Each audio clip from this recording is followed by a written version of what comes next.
Hi guys, welcome to Marnie's TV Zealots. Tonight we're here with Star Trek Discovery season finale. Will you hold my hand? My name is Denise and my partner in crime is Mary. Mary, say hi.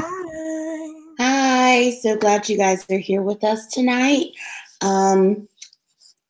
Talking about Star Trek. You know what? Right off the bat, we just want to say thank you to everybody who's sticking with us on YouTube. We didn't meet requirements to get to continue monetization. YouTube keeps, moving the goalpost, but we're still going to be here. And we were thinking, as a thank you, once we hit 200 subscribers, we will do a giveaway. So we'll link the other video to that. So stay tuned. I'm pretty excited about it. I think this is a really good thing to do to stay for the community. So I hope you guys agree with us and join us in the giveaway. So this episode, I'm gonna be brutally honest here, and I feel like Denise and I are not liars. I did not like this episode. I can't believe it. I can't believe I did it. No, I can't believe it either because I was so ready. So ready for this episode. And then I was so disappointed. But, I mean, hey, we're going to still go through the episode. That's right. That's right. So, we start off, Klingons are making their way to Earth. Cut to Giorgio on the bridge being super rude to everybody on the bridge, kind of letting you know, like, this is Emperor Giorgio. She's a Terran. She sucks, Weird back and forth with Mr. Saru. That was super weird.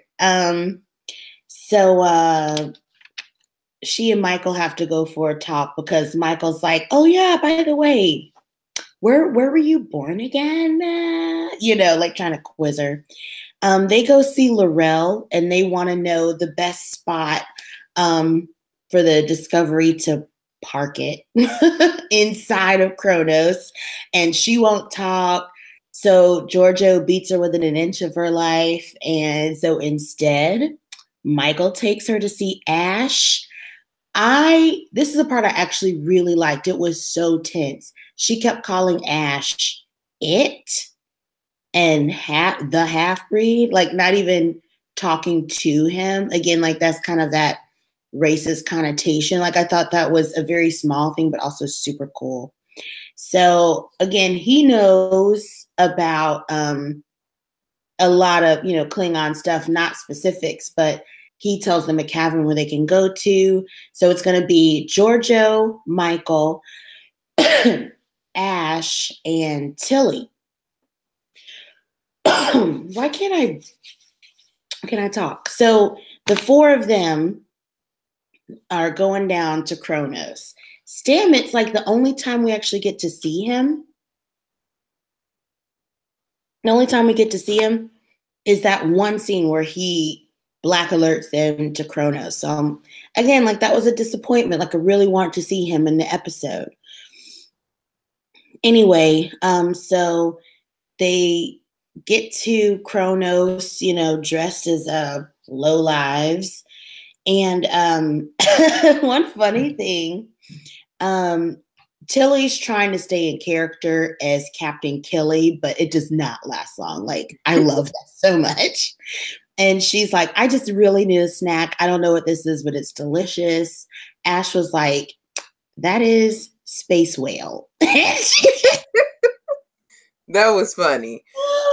Get that thing out so quickly. Oh, that was so cute. Like I miss old Tilly, so this was very nice. So they're looking for Orion traders to kind of find someone to tell them where this hidden shrine is, because that's the place with the deepest trench to put the drone. But it turns out, of course, Giorgio has a bomb. and not just a drone. And it takes 20 minutes of this episode to find this out. We have to have a strip club scene, prostitutes, a tattoo parlor, Tilly getting high, passing out, a beautiful, very deep talk between Burnham and Ash. Why are they talking about like Starfleet and the Federation and stuff in public? I don't know. But so much of this stuff. Oh, and a gambling scene. Don't forget, Ash goes full Vogue and has a lot of fun gambling. Like, I'm like, what are they doing? What are they doing? But when they figure out that Giorgio has a bomb, she smacks Tilly. Like, I love that open hand. Whop. It's not supposed to be funny, but I laughed. And when they figure it out, they also figure out that Giorgio is acting under Starfleet orders. That was a really great twist in the episode. I was really excited about that. So they go back on the Discovery. She calls Admiral Cornwell, gives a fire speech. Her speeches in this episode were the highlight of this episode. Like, man, I love her voice. And I love the way that they write for Michael Burnham. It's just amazing. But she's like, am I going to have to mutiny again? And everybody else on the bridge was like, I'm with you. I'll go. So it's like the opposite of the first episode, which I thought was really beautiful. So, of course, as our, old beloved show is Sleepy Hollow, there's always another way. She goes to Giorgio and talks her out of detonating it, gives it back to her. Michael gives it to Laurel. They free her, tell her to unite the Klingon people under one house and, use that detonator as leverage. Which I'm kind of like, that was really weird. And they give Giorgio her freedom. So Giorgio just leaves and just like, be good, Philippa. And I was like, and I watched her go and I'm like, was that it? Is she gone?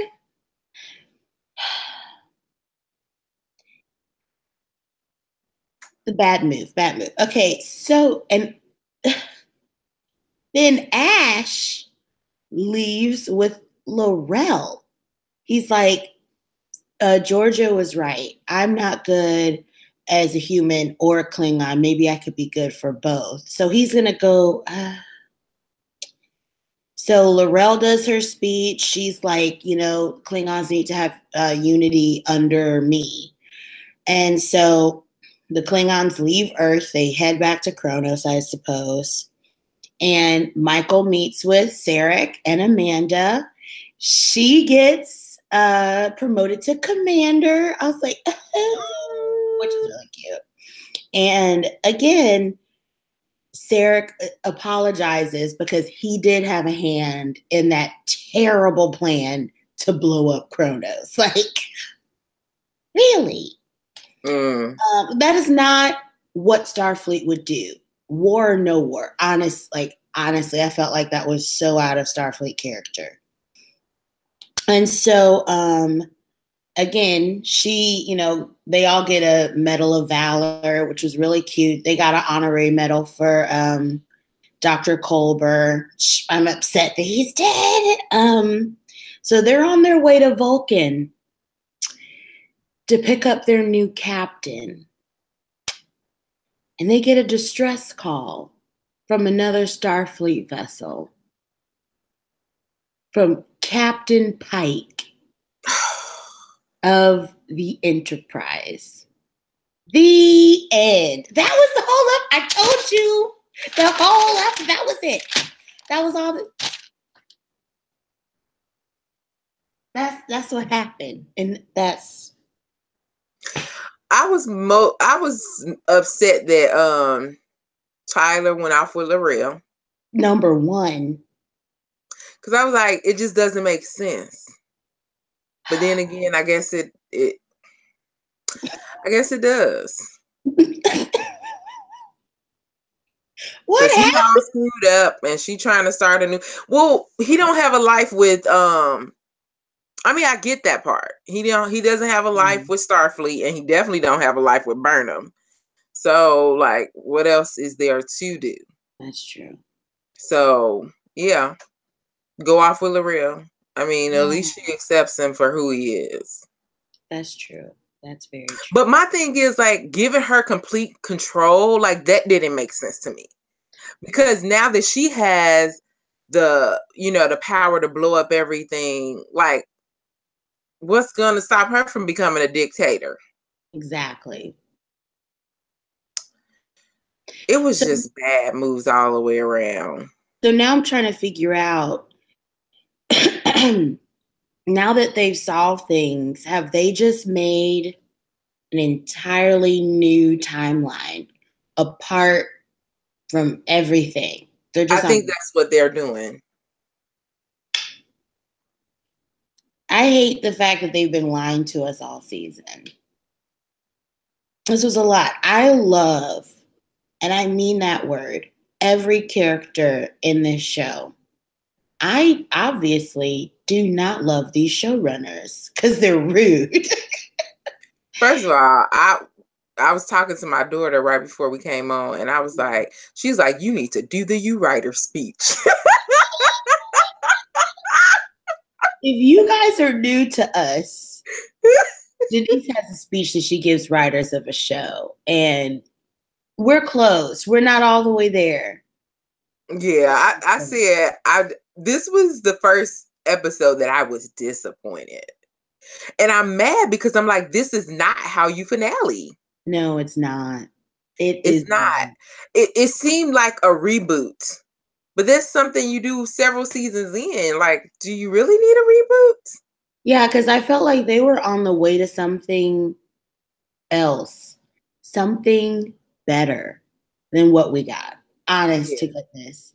I didn't enjoy this. I really hope that the second season gives us some better arcs. I'm still gonna watch season 2. Like of course. I mean, Sonequa is now my favorite person, like that I didn't even know. So, but this episode, oof, I can't. I mean, I enjoyed Sonequa. Like, I enjoyed Burnham. All throughout. Like, I felt like she was really strong. The acting was there. Yeah, exactly. In her goodbye to Tyler, I felt like all the emotions was there, and they needed to accept what was happening, or she needed to accept what was happening, even though she didn't want to say goodbye. She didn't want to hold him back either, because she knew she didn't have anything to offer him as far as the relationship that he wanted. If she'd say, hey, we could be together, then he would have stayed. But, that wasn't happening. So, yeah. I mean, I felt like we really got that scene. I did like the scene where she opened up to him and really told him about what happened to her parents. And I like that we got that backstory. Like I said, there was pieces of it that I really liked, and all of them involved Burnham. I did not like the direction they went with how they handled Philippa's exit. I didn't, and I mean, man, that was like it seemed like it was a really last minute thing. I did not like it. They're like, oh, well, we said we wouldn't kill her, so let's bring her back, but then we don't know what to do with her. Yeah. You could have made her a member of Starfleet. Yeah. I mean, not everybody has to be good in Starfleet. Well, that's what I was saying. I thought they were going to go somewhere completely different, but instead they did the dumb thing. But we'll see. We're going to go back and do a rewatch now that we know the end. So I hope you guys join us. We'll do a couple episodes each time. So all episodes are now available on CBS All Access. So I hope you guys will join us in our rewatches. Oh, goodness. Anything else, Denise? No, that's it, guys. Thanks for watching and have a great night. Bye.